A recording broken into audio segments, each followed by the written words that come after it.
আপনার জীবনে আপনি এরকম কিছু কাজ করবেন যাতে আপনার মরে যাওয়ার পর সেই জিনিসটা সকলে উপলব্ধি করে। যেমন আমাদের হাদি ভাই, যে কিনা এই 25 সালের মধ্যে আমাদের কাছ থেকে বিদায় নিচ্ছে।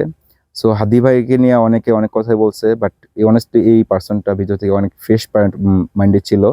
আর যে কারণে সে আজকে আমাদের দুনিয়াতে, এই নিষ্ঠুর দুনিয়াতে নাই। সো আমরা নিজেদেরাই কিন্তু এই হাদি ভাইয়ের নিজেদের হাতেই শেষ করছি। আমাদের দেশের মধ্যে দুর্নীতি একদম ভরে গেছে। 100%-এর মধ্যে মনে হয় না 1% ভালো আছে। যে যেভাবে চাচ্ছে সেভাবে দুর্নীতি করতে পারতেছে। সো এত বড় একটা রেভলিউশনের পর আমরা এখন বর্তমানে এই অবস্থায় আছি। এটা হচ্ছে সবচেয়ে বড় কষ্টের কথা। আমরা কিন্তু অন্যান্য দেশকে দেখলে অবশ্যই নিজের দেশটাকে কিভাবে ভালো করে ডেভেলপ করা যায় ওরকম একটা চিন্তা ভাবনা নিয়ে চলতে পারি।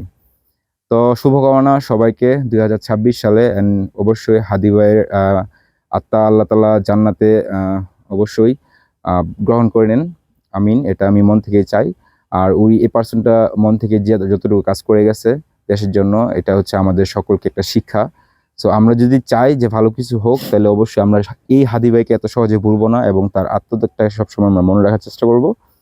আর অবশ্যই আমরা সকলে হাদি হব, এটা হচ্ছে লাস্ট কথা। সো দেখা হবে বিজয় ইনশাল্লাহ। টেক কেয়ার, খুদা হাফেজ।